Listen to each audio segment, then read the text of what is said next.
When the wailing ceased and the dust settled, fields of bones lay hidden beneath an eerie calm. The butcher of Baghdad, Hulagu Khan, had moved on, his gaze now set on Syria.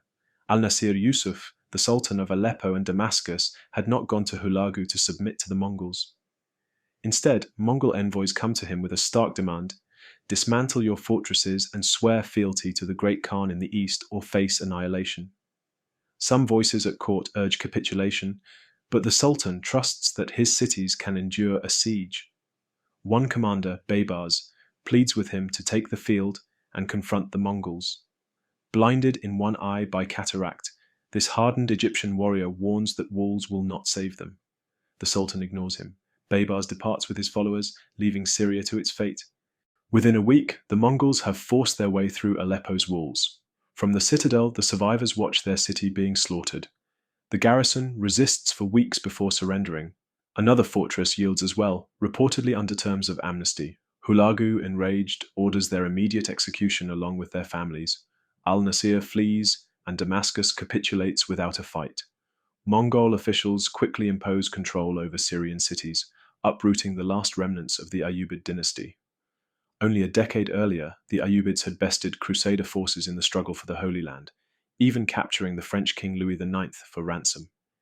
Yet in Egypt, the Ayyubids had been overthrown by their own slave soldiers, the Mamluks, who then turned on one another in the scramble for power.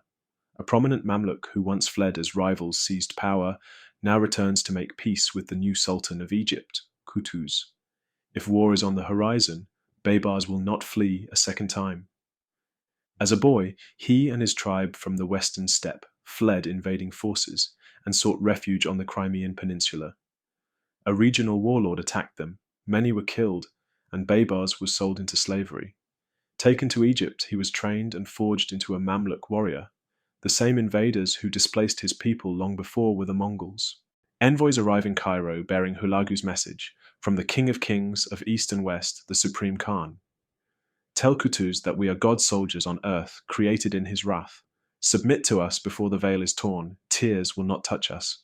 We have cleansed the land of its corruption and slaughtered most of its people. Where will you flee? Which road will save you? Your prayers will not save you. Hurry and answer before the fires of war are kindled.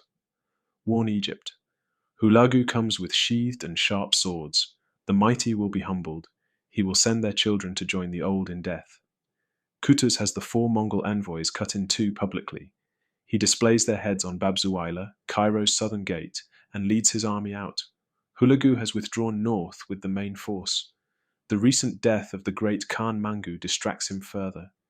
He leaves only about 10,000 Mongols under Kitbuka stationed across Palestine, the land sacred to Jews, Christians, and Muslims. The Mongols have pillaged but made little effort to govern. News of the Mamluk advance reaches Kitbuka, and he readies his men. Qutuz and the Mamluk army make camp outside the Crusader stronghold of Acre. Some Christian groups, Georgians, Armenians, and rulers of Antioch and Tripoli, have submitted and fight alongside the Mongols. Kitbuka himself is a Christian.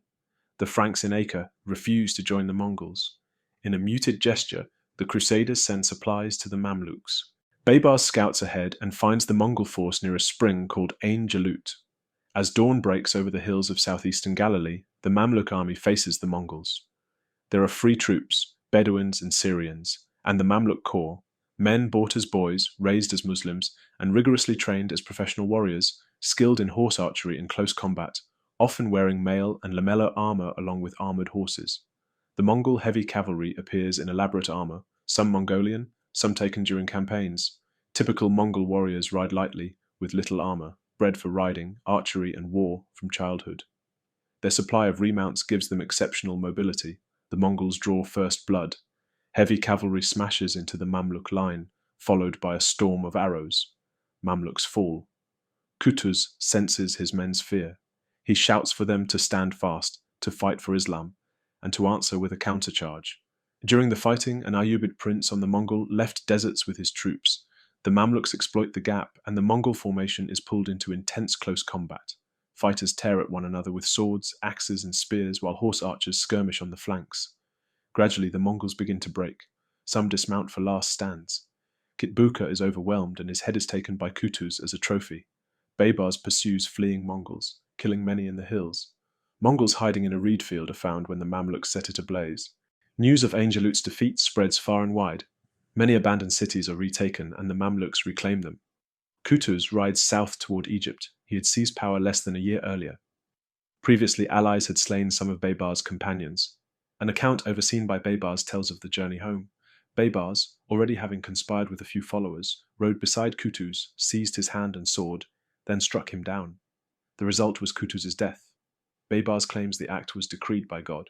Riding on his victory at Ain Jalut and his role in Qutuz's removal, Baybars wins the backing of Egyptian commanders and becomes sultan.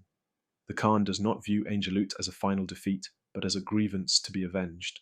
His main armies remain intact and ready, yet quarrels have erupted between Hulagu and another Mongol prince, Berke. Disputes over territory and sovereignty are inflamed by Berke's conversion to Islam and his wish to punish Hulagu for Baghdad's massacre. The empire begins to fracture into separate khanates. A civil war to name a new great Khan rages in the east. An open war breaks out between Hulagu and Berke. Baybars, seeing an opportunity, forges an alliance with Berke of the Golden Horde. Berke allows the continued slave trade from his lands to Egypt, a vital source for the Mamluk army. Pressed on multiple fronts, Hulagu seeks allies. In a letter to King Louis IX of France, he boasts of massacring Baghdad and Aleppo, of capturing al-Nasir Yusuf and, suspicious of his loyalty, impaling the man's head on a gate in Aleppo. Attempts at European-Mongol cooperation continue past Hulagu's death in 1265. His son Abaka succeeds him as Ilkhan, marries a Byzantine imperial daughter, and later threatens Baybars, taunting the former slave. "You are a Mamluk bought in Siyasa. How dare you rebel against the kings of the earth?" When Lord Edward of England leads a crusade in 1271, Abaka sends 10,000 Mongols to pillage Syria. But Crusader-Mongol alliances rarely produce effective joint operations. Baybars moves against the Mongols only to find they have withdrawn north. He clashes with Crusaders and, by some accounts, sends an assassin into their ranks to stab the future King Edward.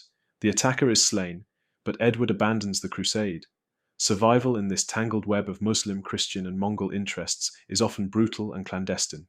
The Mongol threat remains. In 1277, nearly 2 decades after Ain Jalut, Baybars leads the Mamluk army north again.